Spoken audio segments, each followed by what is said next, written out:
A participação de Gerson na vitória brasileira sobre a Colômbia foi abreviada por uma lesão na parte posterior da coxa esquerda, resultando em seu corte da equipe para o próximo confronto contra a Argentina. O jogador deixou o gramado visivelmente abatido e os exames realizados posteriormente confirmaram uma contratura e fadiga muscular na região afetada. O Gerson está de volta ao Flamengo para executar novos exames para saber a real gravidade da lesão e assim saber a previsão do retorno. Com o Gerson, o Flamengo chega ao 8º jogador lesionado, sendo que 7 foram musculares. O goleiro Alisson também foi cortado da equipe após o choque na cabeça durante a vitória contra a Colômbia. O jogador precisou ser substituído no segundo tempo da partida e está de fora do clássico contra a Argentina na próxima terça-feira. Segundo o comunicado da CBF, Alisson, que sofreu um choque na cabeça, encontra-se bem e não relata nenhuma queixa clínica.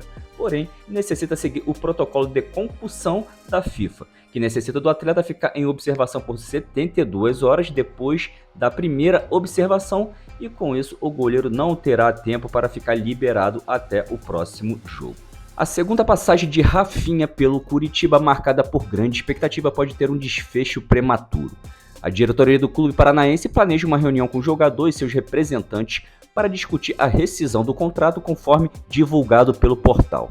A situação se agravou após a ausência de Rafinha no amistoso contra o Santos no último domingo. O jogador de 39 anos não comunicou previamente ao clube sua participação em um jogo festivo organizado pelo Bayern de Munique. A alegação inicial de Rafinha era que viajaria à Alemanha para resolver questões pessoais, mas a sua presença em campo na Beckenbauer Cup contradisse essa versão. O episódio gerou um clima de tensão entre Rafinha e a diretoria do Curitiba. Caso a situação não seja resolvida de forma satisfatória, a rescisão contratual é vista como uma possibilidade real. A possível saída de Rafinha representa um revés para o Curitiba, que contava com a experiência do jogador. O incidente levanta questões sobre a comunicação e o profissionalismo no ambiente do futebol. A situação envolvendo o atleta e o Curitiba demonstra como os eventos extracampo podem impactar o desempenho e a relação entre os jogadores e o clube. A situação toda gerou muita repercussão na imprensa esportiva e entre os torcedores. Falando um pouquinho da situação do Arsenal, agora Gabriel Jesus está fora do restante da temporada. O atacante brasileiro sofreu uma grave lesão durante a partida contra o Manchester United pela terceira fase da Copa da Inglaterra e os exames confirmaram o rompimento do ligamento cruzado anterior do joelho esquerdo. A lesão que exige sim intervenção cirúrgica e um longo período de recuperação. Após a cirurgia, iniciará o processo de recuperação que afastará dos gramados até o final da temporada. A ausência de Gabriel Jesus representa um desafio para o Arsenal, que perde seu principal atacante em um momento crucial. A vitória da seleção brasileira sobre a Colômbia em partida válida pelas eliminatórias da Copa do Mundo de 2026 teve um herói chamado Vinícius Júnior. O atacante, que não vinha tendo uma atuação de destaque, marcou o gol da vitória aos 53 minutos do segundo tempo em um chute de fora da área que desviou em Lerma e enganou o goleiro colombiano. O gol de Vinícius Júnior foi um alívio para a seleção brasileira, que vinha sofrendo com a falta de criatividade no ataque. Fico feliz pelo gol, mas o mais importante é a vitória da seleção. A gente precisava desse resultado para dar confiança para os próximos jogos, disse Vinícius Júnior. Um lance muito curioso: ao ser substituído, Vinícius Júnior recebeu uma bronca do Rafinha para sair logo de campo e não tomar o cartão amarelo, pois estava pendurado e ficaria de fora do clássico contra a Argentina, que será na terça-feira no Maracanã. A estreia de Wesley na seleção brasileira ocorre em um momento muito importante para o jogador, que vem se destacando no Flamengo. A boa atuação do lateral direito pode abrir portas para as novas convocações e oportunidades na seleção. Sua partida demonstra seu potencial com uma bela atuação em cima de Luiz Dias e um excelente apoio no ataque, atuando em alto nível. Também representa um momento de renovação na seleção brasileira, que busca novos talentos para fortalecer a equipe. O jogador foi muito elogiado pela torcida e pela imprensa, com estatísticas muito boas e jogadas importantes. Muitos estão pedindo a titularidade do jogador para enfrentar a Argentina, sendo que Dorival Júnior vem demonstrando instabilidade e falta de personalidade em suas decisões. Com isso, gera muita dúvida se o técnico terá coragem de colocar o lateral como titular. No final da partida, Wesley comenta da atuação do Vinícius Júnior e a importância que o jogador teve para a sua estreia. Cara, primeiramente, um belo gol, né, dele, merece muito, não tem nem o que falar, para mim é o melhor jogador do mundo que tem. Então, receber um elogio dele, uma motivação dele para mim é muito gratificante.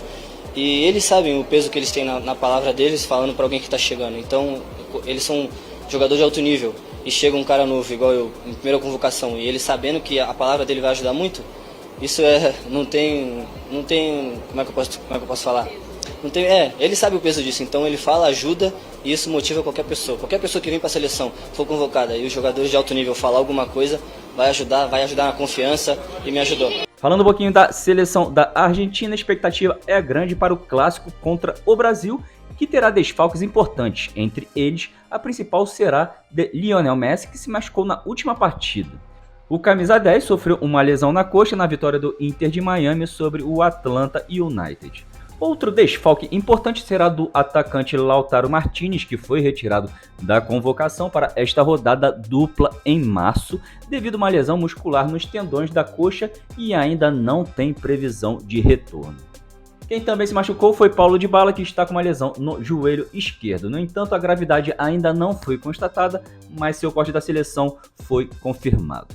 A escalação da seleção brasileira para o confronto contra a Colômbia, apesar da tentativa do Dorival Júnior de manter o suspense, foi revelada em um treinamento no estádio Mané Garrincha.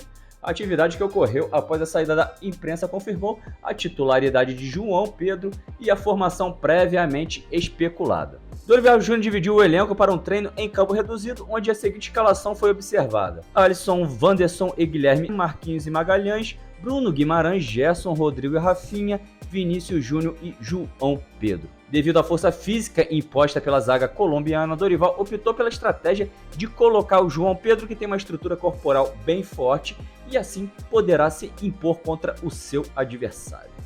Falando um pouco da situação do Neymar na seleção, a recente estratégia do Dorival Júnior foi marcada por uma aparente dependência do jogador. Questionamentos são levantados sobre a capacidade do técnico em estabelecer um plano de jogo eficaz para a seleção brasileira.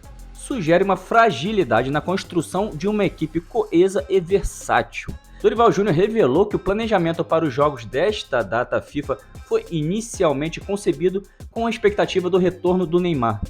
No entanto, um problema muscular do atacante frustrou os planos, exigindo uma reformulação na estratégia da equipe. Em cima dessa linha de raciocínio do técnico, tem gerado muita insegurança nos torcedores em saber que ele está planejando uma Copa dependendo do Neymar e está esquecendo do restante do elenco. James Rodrigues, em participação do programa espanhol El Chiringuito, gerou um intenso debate ao expressar sua convicção de que, no seu auge, superou jogadores de renome mundial como Zidane, Modric, Kroos e Xavi.